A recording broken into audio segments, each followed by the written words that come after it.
Hey, I'm Raina. And I'm Drew. And we're back with another movie review. Before we get started, I wanted to say I'm a little sorry that it has taken a bit. What has happened to us? We got the plague, basically. Yeah. The worst flu of my entire life. It was so bad. Drew and I got it roughly around the same time. We both woke up sick the Saturday, was it? Yeah, I think we got it when we were watching Novocaine, which was our last review. Yeah. And Drew got over it within a week. I was nearly 3 weeks, and my husband got it, and my toddler got it, and we had to go to the hospital. And it was the kind of flu for me where I actually could not do much when I was at the sickest. I couldn't distract myself by working on videos or watching TV or anything. So this is our first movie together in a few weeks, and I'm hoping I'll be able to turn around the editing a bit faster. We had some technical difficulties with a few of the films, but we're figuring stuff out as we go. We're learning. We're getting it fixed. We're learning. We're getting her done. So Drew and I have been friends for 20 years, if you're new to the channel, and we see movies quite frequently, and we thought, hey, why don't we start a channel and just give our first impressions right out of the movie theater. So we're actually in the movie theater parking lot. Yes. And what are we going to go see tonight? We are seeing the brand new thriller called Drop. It is by Christopher Landon, who I've loved 2 of his previous movies. He did Happy Death Day, and he did Freaky, which was like the horror comedy version of Freaky Friday. And this is not supernatural. Happy Death Day was very supernatural, time loopy kind of thing. That we know of. Freaky was body swap, Freaky Friday stuff. This appears to be a fairly grounded premise of a woman who goes on a date with a guy at a restaurant, hires a babysitter to look after her kids, and then gets a message on her cell phone from a crazy guy who says, basically, you have to kill your date or else something bad will happen to your children. And it's called Drop because with iPhones, I guess, because I have an Android, so I don't know. But with iPhones, you can drop something to another iPhone that is nearby. So the idea is either they're somehow circumventing the distance thing, or they're actually in the restaurant with her. Yeah. And we kind of wonder, why do they want her date killed? Yeah. The 2 things that kind of stand out for me with this one, I really like the lead actress. I just recently saw her in The Perfect Couple, where she was the murder victim, and she's beautiful, really good actress. She was funny, so I like what I'm seeing from her in the trailer, and I'm looking forward to that. I think she's going to be good.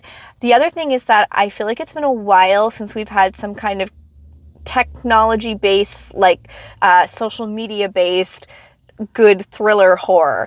Yeah, I really like the premise, and it almost feels a little bit like M. Night Shyamalan in the concept. Oh, really? Yeah, just the idea of, this woman on a date and the cell phone aspect of it. It feels very Shyamalan to me. Shyamalan. It's funny, a lot of the movies we've been seeing recently, I've said in these reviews, and I've said to Drew, I almost feel like this could be a stage play because most of it takes place in one unbroken shot or scene or area, and when stuff is outside of it, it could probably be easily referenced somehow if it was on stage.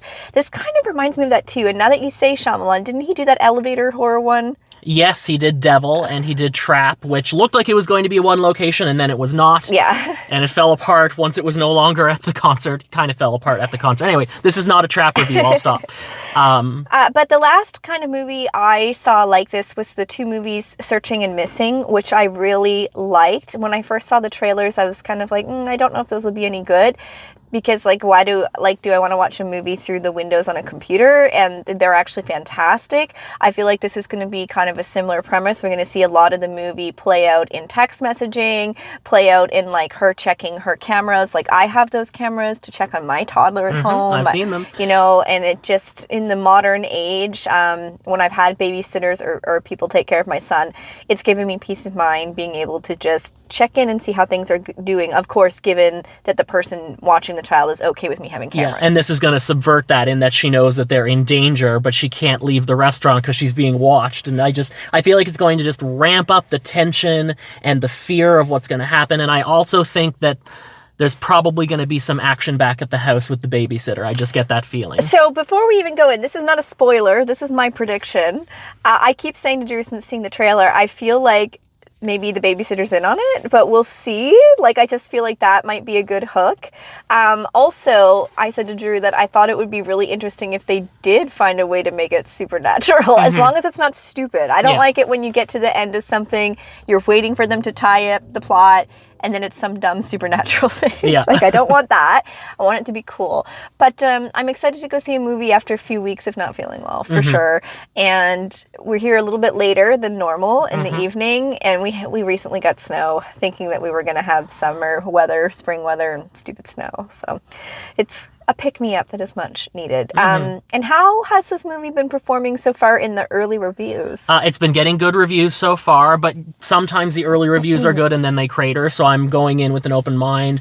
Even though the early reviews are good, doesn't necessarily mean that we'll love it. Yeah, it'll be interesting. At one point, like you've said before, we will find something we disagree on. Yeah. But so far, we seem to be pretty on the level. All right, let's go watch the movie. See you in a minute.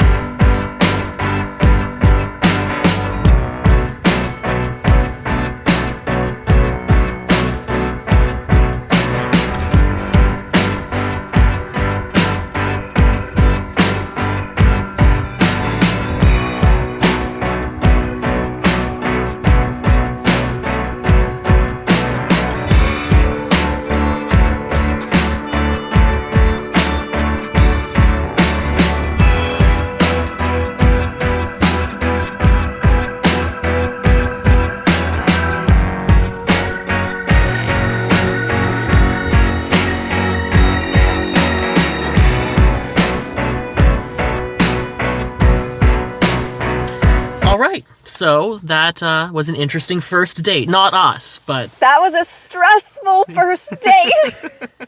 I was stressed the entire film. Yeah. Yeah, I felt like I couldn't divorce myself from it because the character is a mother with a son who's like ages close to mine. You get her backstory and all that, so you understand like she's really putting herself out there. And I just felt the actor's stress through the whole thing. But what I really enjoyed about it is the poster itself said everyone is a suspect. So that was a clue that this was going to be a whodunit. Yeah. But they do a really good job of so it largely takes place in this very upscale, very interestingly designed restaurant that the date is happening at. And they introduce all of these other people who are their staff, other patrons who are there, and they give you just enough that you're like, okay, I have a sense of who this person is, but also, could this be the person who's responsible? Right from the get-go, everything felt deliberate. Yeah. So once she got out of her house, it's funny because before I went to see the movie, I was like, maybe the sister's in on it. And I regretted saying that. As soon as the movie started, I was like, that was a stupid comment to make. But it was just every single thing, every bit of dialogue, every movement that happened while she's in this restaurant, it was all deliberate. And you're going down the rabbit hole trying to follow, like, okay, who is it? The deliberateness of the movements, again, we keep coming back to, like, this movie could have been a play, but this movie could have been a play. It's funny. I feel like this is the theme in Hollywood this year. Yeah, so there's the restaurant, there's the women's bathroom that some scenes take place in, there's where the piano player, like, there's different sectors of this restaurant, and they all kind of play a role in it. Yeah. It was almost like Clue in that aspect. Like, in Clue, it's not just the suspects and the weapons, but it's also the mansion, right? And this restaurant very much felt like a character to me. And for, like, a, modern-day thriller, I found the cinematography way more advanced than what you get in those kind of movies. The two things that stand out for me were, one, there was very deliberate lighting in a lot of scenes that was very theatrical. And then two, there were camera rolls. So if a person got thrown, the camera rolled with it. And it wasn't just like a quick, speedy move away. It was like a dramatic, you felt like you were rolling. You know what it kind of reminded me of? Do you remember Challengers? And some of the interesting camera angles. Oh my gosh, with the tennis ball. Yeah. So nothing quite that advanced, but there was some interesting camera techniques. It was just it was a very slick looking movie for a movie that is not an like CGI heavy action film. Right. The trailer does allude to the fact that the woman is a victim of domestic violence, and the film did a really good job of Easter egging in supports for people with who are experiencing domestic violence. And some of the time that you will see it depends on your theater, but there is like information after the film about getting help for domestic violence, and I thought that was really smart. because I do think this has the potential to be a franchise. I think that it could be a whole thing. I don't want to give away the twist, but Drew will know what I'm saying when I say like the reason behind what was happening could be there could be further ramifications from what happened right. in So, this. we're used to there being kind of like cliffhanger post-credits, so it was actually kind of good, I think, that they focused on that And it part. almost looked like they were setting up a sequel. I'm not going to... This is a spoiler for your review, but it looked for a second like they were sequel baiting at the end. They're not, but I was like, I can see how there can be more to this. Yeah, it's a very fast-paced movie. No filler. Everything is on purpose, and it goes and goes. I did find parts of it cringy, and I know that it's meant to be over the top. This is like a crazy concept. Someone's getting dropped and they're like threatening their kid. But there were a few parts where I was like, this is a little too unbelievable for me. Like, some of the characters were written really well, but then when the people were on the date, I was like, okay, no man in his right mind is going to sit through these many faux pas in a date and be convinced that the person... Well, not only that, but, certain revelations that they learn, and, like, they just sort of... the conflict is over really quickly. Like, there, again, I can't spoil it, but there's one discovery that one character makes about the other person, and they're mad about it for a moment, and then they just kind of get over it and move on. Yeah, I just felt like he was written a little too perfect. Like, people aren't like that in real life. And I also kind of feel like, I had said this to Drew when I was watching it, like, if somebody was threatening my son's life, I'm not cooperating. I'm sorry. Like, I keep saying like because I'm tired, but I will do whatever has to be done. I would have told the date. I would have done whatever. And I mean, you do find out as you watch the film why she can't do things and how she's being monitored and all this stuff, and that she's concerned for her son. And I get it. I just think that in real life it probably wouldn't work that way. So for me, that took me out of it just a little bit. For me, it was the again, killing somebody is not a good thing to do, obviously, but the struggle that she had to be like, oh no, I can't kill this guy. It's like, it's your first date. You don't really know this guy, and it's your son. I would have killed him, and I would have killed him, and then I would have gone home to my son. I don't know, but there needed to be that hesitation. I would have risked getting the police involved. Like, you see it in the trailer, so I'm not spoiling it. You see it in the trailer that the drop is like, don't call the police. I'd be like, well, F you. Yeah. Like, okay, like my sister can take care of my son until the police get there. We'll call the police. But so parts of it, to me, you have to kind of suspend belief. But hey, it's the movies. Yeah. And it's meant to be fun. It's meant to be fun that way. Overall, I found it really enjoyable, and it reminded me of a bit more of a Agatha Christie or Alfred Hitchcock. We were saying it's very much like that. And you kind of nailed it on the head when you said that you were getting Shyamalan vibes from it. I even felt like there were some Shyamalan Easter eggs in there. We were talking about the elevator beforehand, and like the elevator plays a role in it sort of at a point. So, and it's definitely the way that M. Night Shyamalan likes to kind of lead you on rabbit trails with characters. This does that as well. And I thought the performances were really good. Again, I wasn't familiar with either of these actors before this. I thought that she in particular was quite good. There were a couple of lines that she said that I was like, I'm not sure this is the take I would have kept.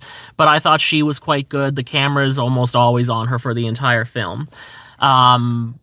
And I thought that he was okay, but he's more thinly drawn than she is. Yeah, he felt like a prop. It's a lot of it. I just couldn't get over like how understanding he was about her weird behavior. And there's like a point where they're tearing up, and I was like, this is a first date. Like, this is so many red flags. You mean you don't pour out deep, dark, personal secrets on a very first date with somebody? Right. Let me tell you about my abusive background on our first date. Like, I don't know. It was a bit intense. But again, it did feel, again, like... I'm not going to say the movie was unrealistic. There's nothing in it that's like, well, that would be impossible to happen. But it did feel like it was stylized, and it's stylized. It's a thrill ride that it takes you on, but it doesn't feel like you're watching something that's really, again, nothing really happens in a movie unless it's a documentary, but you know what I mean? When I was like, I don't need this to be perfectly realistic to enjoy. I think they sacrificed that bit of believability for pacing. And I'm okay with that. Because if I'm watching a thriller, I don't want tons of fluff that's going to take away from like, okay, when are we going to actually get to the action? person. But there does have to be a bit of a balance. So they did trade that. They traded the speed and the pacing, and they traded a bit of the character believability. Yeah. I think if they had spent just a little more time on things, they probably could have made it a bit more believable. But I mean, whatever. It was like a crazy thriller movie where someone's being threatened by phone drops. One thing I would say, though, is there's a tonal change. The third act, I want to talk a little bit about the third act. There is a little bit of action in this movie, and when it comes on quick. I was just sort of like, oh, okay. The tone of this movie has now changed. And you do see a piece of it in the trailer. Oh, do you? Yeah, there is a piece of it in the trailer. Okay. So I didn't know that. about the scene with the window. Okay. Because that was in the trailer. Okay. So if you haven't seen the trailer, it might surprise you a bit more like it surprised Drew. But I've seen the trailer. I just don't remember that detail. That part. Yeah. Again, as I said in a previous review, I will watch a trailer, but I will purposely avoid seeing it too close to the movie so I don't refresh myself on any little spoilers they might have added to the trailer. I was stressed out watching it, and a few times I had to say things to Drew just to like get myself out of being the level of stressed I was. Yeah. I thought the child actor did really well and reminded me a lot of my son, which contributed to my stressful experience. Even I was like, that's him. Yeah. So that was a bit stressful. I expected the perspective to shift between the house and the restaurant, and it doesn't. You see the house through the security cameras that she has set up on her phone, like you do. Yeah. I expected it to go back and forth more than it did. So did I. But I didn't mind spending as much time at the restaurant with those characters. Yeah, it really is about everything that happens in the restaurant. Everything else is background and secondary, even though it's important. It's just kind of motivation. There is a really brilliant scene where she's checking the security on her phone while she's in the bathroom, and while she's looking at the phone, they're actually showing you the security pictures behind her. So you're seeing, and they do that trick a lot so that instead of you looking at the screen seeing text, the texts are superimposed in the environment. It's that way you're not staring at a screen the whole time. The text messages show up like in the background. And at first I was like, is this going to be intrusive? But I appreciated that they did that so we didn't have to spend the entire time looking at her phone. Yeah, I agree. Because it can work for some things, and I don't think it would have worked for this one. Yeah. It worked for like dark web and stuff like that, but I don't think it would have worked for this.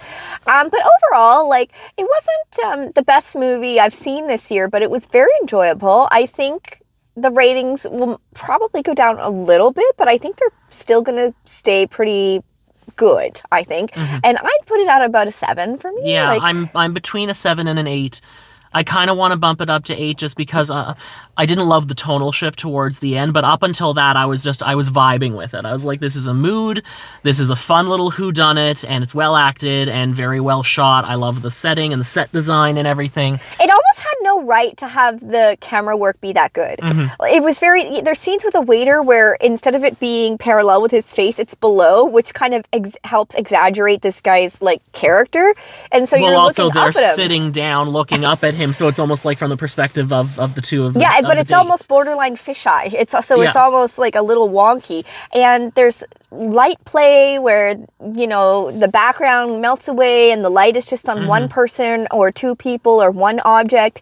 And it's not what you expect to see, but it does make you think back to old detective films where they're trying to like breadcrumb the audience a little bit. That Alfred Hitchcock, right? Agatha Christie kind of mood to it. So yeah, again, like it didn't knock my socks off to the degree that I maybe would have liked it to, but I certainly do not regret seeing it. I think that if I wasn't screaming over the twist. I was hoping that I would be like, whoa, like mind blown. I was hoping the twist would be a little more wild than it actually ended up being. The twist was actually believable. Yeah. That's the part of the movie that was very believable. Yeah. Which is why I think it could do a sequel, because the twist was very believable and it just feels like that could follow on to something. What I love though is that Christopher Landon is continuing to be allowed to make these interesting off-kilter movies like Happy Death Day, and he also did Freaky, which I said. He also co-wrote Hard Eyes, which we saw earlier this year. You liked Hard Eyes a bit more than I did, but it was fun. And I also appreciate that, Christopher Landon is an out gay director, and there is some gay sensibilities to his movies. Yes. Like, there was certainly some queer camp aspects to this. There were. Which I'm not sure that those... So, okay, I'm going to go just on a tiny little tangent here. Oh my God. There are these two guys that have... This is not the first movie we've gone to where they have also been in the audience, so I recognize them. And they always sit with one seat in between them. And I'm just like, you're watching a movie by an out gay director that is going to have some queer camp sensibilities, and I wanted to go over and be like, hey guys, if you sit next to each other, you're not going to accidentally start kissing when you don't want to. Like, it's fine. You can sit next to each other. It's really funny when you see it happen, and it's funny because when you try to pay for the tickets, it won't let you do that. But if there's enough space, a lot of men will do that. Yeah, it's so funny. Like it's okay. You're not just going to suddenly be like, why am I kissing this guy? Anyway, tangent. I think it's silly. I feel kind of bad for these guys, but anyway, it's just something. I thought it was funny for a movie like this with this director to be like, wow, okay.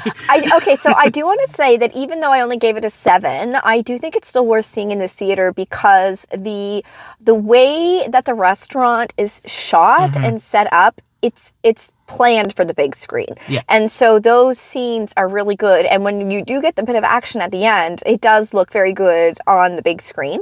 And overall, I did really just enjoy it. Like, I enjoyed it. I don't need every movie to be this, like, mind-blowing, amazing movie and I'll remember forever. I just want to have fun on a Thursday night. and it was fun. You know, I certainly enjoyed it more than a few others I've seen in the past couple of years. And certainly better than Trap. Yes, it was. Oh, Trap was such a disappointment, man. That's a video for another day, but definitely it was better than Trap for sure. See, we are capable of disliking movies. We just hadn't recorded reviews for them yet. Yeah. And it's tricky for Drew and I, too, because we do have limited time and we want to fit in as many movies as we can. But if it's between something that's rated high and something that's rated low and we only have 1 week to pick something, I'm going to go with the highly rated one. Yeah, I think if we had unlimited time, we would have seen things like Death of the Unicorn, Woman in the Yard, even though they didn't get great reviews. But when we only have time to do this once every week or two, we are going to pick the ones that look better. So that might be why our reviews are skewing a bit more positive. Yeah, but I feel like once we get into summer and we have a bit more flexibility and freedom, we're going to go see Sinners next week. Already got our tickets. Ooh. Duplicate Michael B. Jordan. I can't wait. And after that, Legend of Ochi. And then after that, Thunderbolts.